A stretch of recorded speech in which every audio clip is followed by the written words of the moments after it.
Moitas grazas, boa tarde a todos e a todas. Quero agradecervos, antes de nada, estardes aquí para para ver como podemos facer chegar a nosa querida lingua a todos e a todas, ver solucións, sobre todo, para poder avanzar.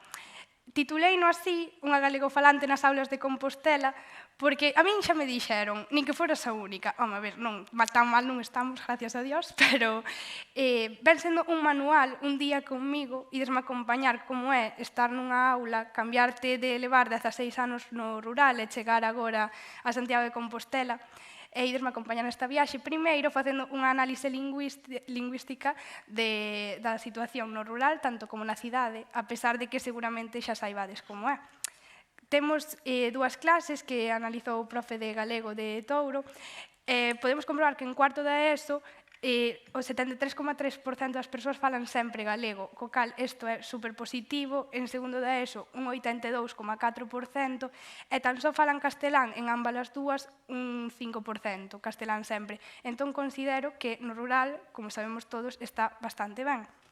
Mais, en cambio, se miramos estes gráficos, atopámonos coa situación totalmente inversa, que fala castelán o 85% das persoas de cada clase, e incluso chega a non haber presencia, como en segundo de bacharelato D, que collín as miñas aulas por ser as máis próximas, que o 20% falan na casa, pero non se animan a dar o paso de falalo na clase, cousa que é un pouco extraña.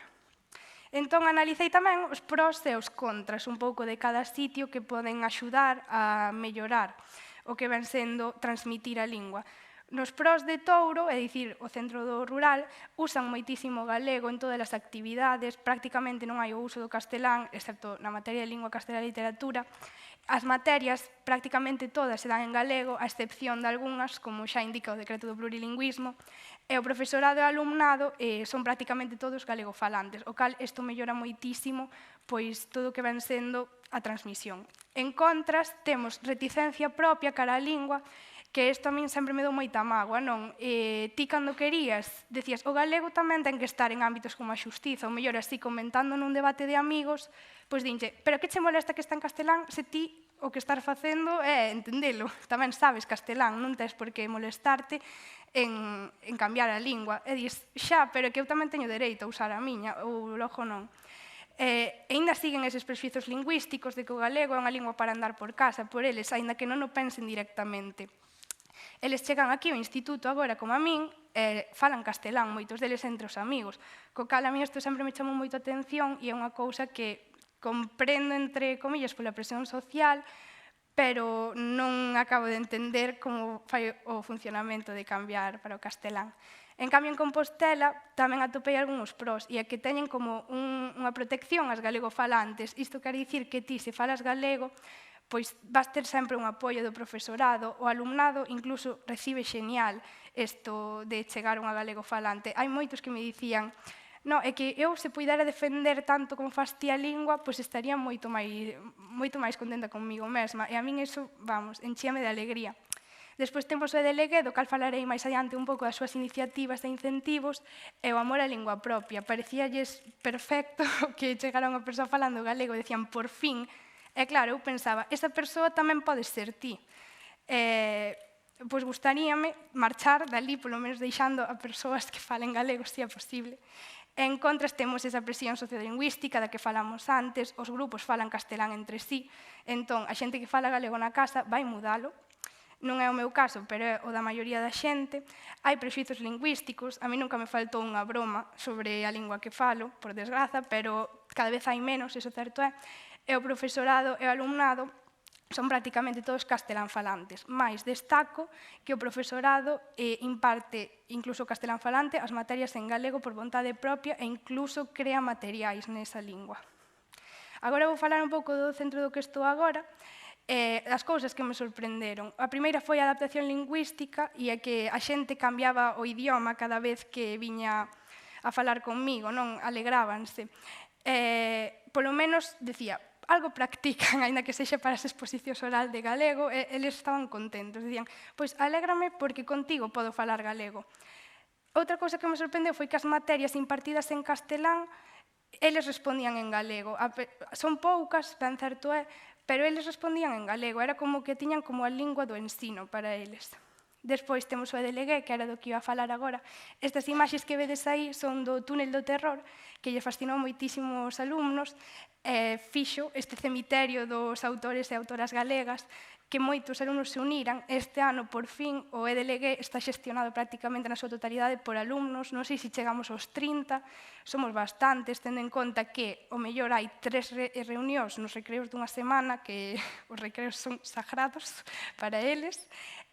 Despois temos a Pondalía, que é a revista que creamos este ano, coa axuda desa pitonista que vedes aí, que é profesora de Lingua Castelá e Literatura.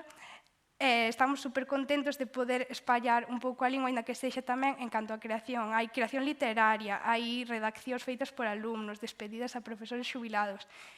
Polo menos o 90% da revista está en galego e douselle libre vontade aos alumnos para facer estes textos.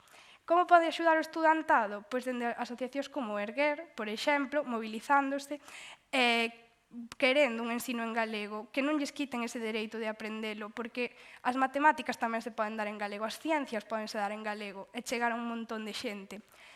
O mellor son a vos Erga ou vos CAFA, algúns de vos, que son, bueno, Erguer tomou o relevo deles, e constituíuse cara ao desleixo, cara ao galego no ensino, buscando esa implantación como galego como lingua vehicular. Agora deixo unhas iniciativas, a pesar de que moitas xa sabedes, porque sempre estamos recalcando, sempre loitamos polas mesmas, pero parece ser que non se nos escoita, así que haberá que seguirlas repetindo. O primeiro é fomentar os EDLGs, non poden ser que os presupostos cheguen mal e arrastras e, ainda por riba, escasos, que dan para unha actividade. O segundo sería usar o galego en materiais do centro, que isto, en verdade, é a vontade dos profesores, eu entendo que é un esforzo extra, pero se ti de verdade queres axudar, podes facelo así. O terceiro sería visibilizar as redes e a cultura galega. Hai historiadoras creando contido en galego. Hai persoas que crean contido de moda, que o mellor non podes tocar todos os temas en clase, pero se das historia, podes poñer un vídeo como curiosidade, 5 minutos antes de que remate a clase, daquela persona, non explicando a historia como pode ser a do Chinto, por exemplo. E, bueno, repito outra vez, derrogar o decreto do plurilingüismo solucionaríanos moitos problemas, porque hai que repetilo. O quinto sería promover campañas que se fan en algúns concellos xa como de Ames. Rosa Moreiras levou a cabo o Espazo Apego, que me parece unha maravilla, non, onde poder ter dereito a esa infancia en galego. Entón, trouxenlleu aquí, a modo de anécdota, un abanico que fixemos en clase cando foi aquel apagón que pensábamos que se nos caía o mundo encima a todos. Non puidemos dar clase porque, como ahora todo é digital, moita pantalla, pero pouco presuposto por ser delegues. Vou vos a deixar aquí as características da miña personalidade. Hai xente que ainda está en modo de adaptación lingüística porque non estaba en Galiza antes e agora veu. Puxeronme, me faces falar galego, pouco a pouco imos indo.